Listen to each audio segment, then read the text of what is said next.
Even after getting on the plane, everything felt so surreal and unsettling. I never thought I would have the chance to return after being sent away 5 years ago. After all, Benjamin Spencer made himself very clear I should never show myself to him. Then again, he was also the one who bought this ticket for me so I could return to the country to attend his and Melanie Chester's wedding anniversary. After 2 layovers, I finally reached my final destination. Shelley slept soundly on the plane, but she started to throw a tantrum when we left the plane. "Mommy, my feet hurt," she complained, sobbing. I quickly carried her and walked toward the exit. As I reached for my phone to order a taxi. Just then, my phone rang. Looking at the caller's number, I hesitated and could not decide if I should accept the call. In the end, I did not. The phone rang again swiftly after.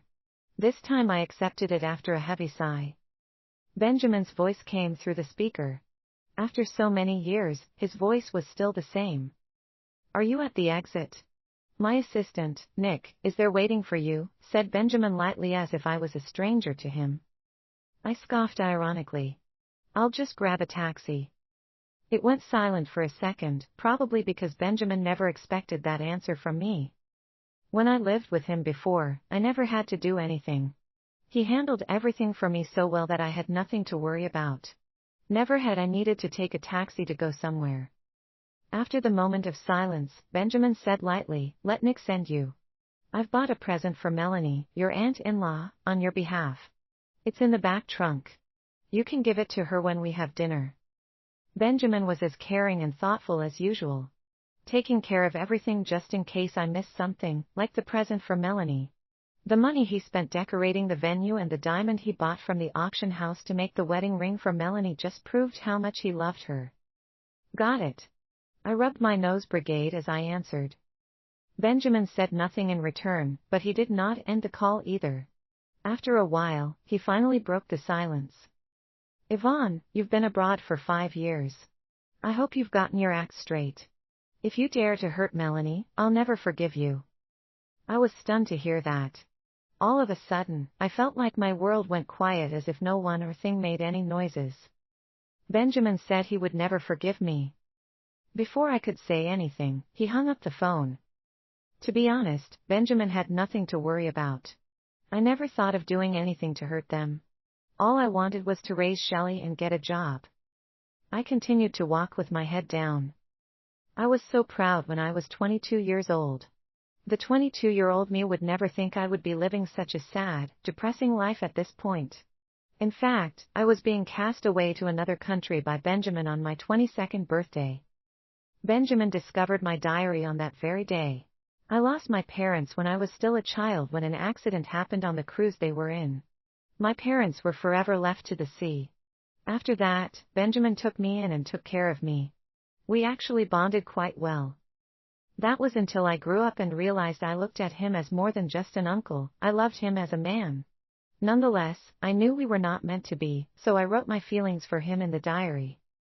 If Benjamin had not read the diary, I would have lived on as the obedient niece. But that was not the case. He read my diary and tore it into pieces. He thought I was disgusting to develop a romantic feeling for him. "What is wrong with you? I'm your uncle. Yes, we're not related by blood, but I'll forever be your uncle. And that's all." This was the first time Benjamin yelled at me. To me, he was always this gentle, caring guy. I could tell how much he hated me. I tried to explain myself, but I could not find my words. I apologized profusely and told him I was wrong to have feelings for him. That did nothing to quell his anger, unfortunately. The next day, he went to the company that offered me a job and resigned on my behalf. The reason was I wished to further my studies. After that, he sent me away to study at a university on a very secluded side of the world. To prevent me from contacting the outside world, he hired a bodyguard to spy on me. At first, I had no idea why he did what he did. After being abroad for a month, news about him getting married was everywhere. I then realized he had given his heart to another girl, his true love, many years ago. I watched his wedding video repeatedly and how he looked at her so lovingly, tenderly. He never looked at me in that way. From that moment on, I understood and accepted that Benjamin took me in because he sympathized with me and took up the responsibility. Melanie was his true love. "Miss Johnson, please get in," said Nick, his voice pulling me back to reality. I nodded and entered the car, carrying the slumbering Shelley. Nick was noticeably shocked when he noticed Shelley. "Miss Johnson, is she?" I made a shush gesture as I did not want Nick to wake Shelley. As I got into the car, I whispered, "She's my daughter." Nick nodded and said nothing else. When the car came to a stop, I was stunned. It was the same venue where Benjamin and Melanie had their wedding. They had been married for 5 years and would celebrate their wedding anniversary every year.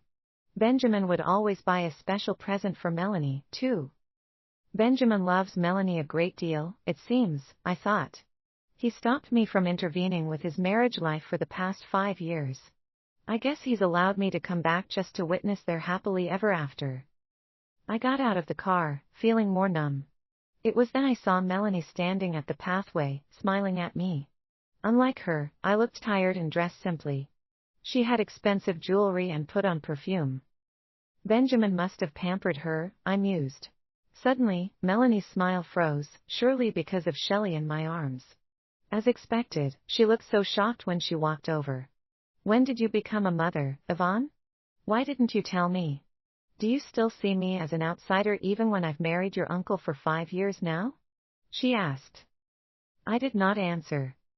All of a sudden, Melanie tried to take Shelley away from me, and that woke Shelley. She cried so hard and did not want Melanie to hold her. I took over and tried to calm her down. As a matter of fact, Melanie knew I was in love with Benjamin. Even when Shelley showed strongly that she did not want Melanie to carry her, Melanie ignored Shelley's wishes. When we stood in front of the door of the private room, Shelley still cried and reached out for me. Melanie forced a smile and passed Shelley back to me. "Benjamin thinks pregnancy is a very exhausting, risky process for a woman. That's why we haven't planned on getting a child. But I'm really surprised and excited to see you have a daughter now." There were already a few people in the room. I hated socializing, so I picked a corner seat to sit. Melanie, however, did not let me go easily and sat beside me. She even grabbed my hand like we were very close to each other and introduced me and Shelley to everyone else. The guests pointedly looked at me with teasing, prying eyes.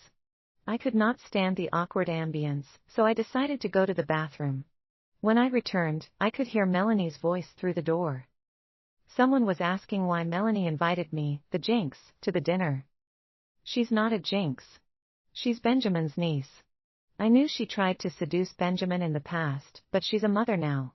I know she won't do it again," Melanie answered. I stood quietly at the door, listening. That's right. I'm the psycho woman who seduced her uncle. Shelley felt insecure and grabbed my clothes tightly. I quickly calmed her down before I walked back into the room. No matter what, I needed to face what was coming. After a while, everyone in the room got on their feet. "Good evening, Mr. Spencer." "Mr. Spencer. How do you do?" Everyone rushed to the door except for me, who remained in my seat. After a while, I looked up and saw Benjamin. He looked slimmer, I thought, noticing he was in a suit. Melanie leaned on him. Their eyes were full of love when they looked at each other. Benjamin was surrounded by people and did not notice I was sitting in the corner. After all these years, he was still the center of attention. The only one who struggled to survive was just me. Suddenly, Melanie remembered something. She pushed Benjamin softly and smiled. "Benjamin, Yvonne is here too. It's been ages since the two of you met. You should go talk to her. She has a surprise for you." Despite that, Benjamin showed no immediate reaction. He insisted on walking Melanie to her seat and ordered hot tea for her before finally glancing around to see where I was. As he looked over, Shelley curled into a ball as if sensing danger. She looked alert. Benjamin was shocked to see Shelley. "Yvonne. Who is this?" asked Benjamin. I never told him about Shelley. That was why everyone had the same expression when they saw Shelley. Either shocked or could not wait to know the gossip. Melanie answered for me, "That's Yvonne's daughter, Benjamin. Look at how cute she is. She looks exactly like Yvonne. She looks like she's around 4 or 5 years old." Benjamin looked at Shelley, then at me. Just when I thought that was the end of the topic, Benjamin said hoarsely, "So you're married and a mother after being away for 5 years?" I looked straight into Benjamin's eyes and answered, "Yes. I'm married. I'm sorry I didn't inform you."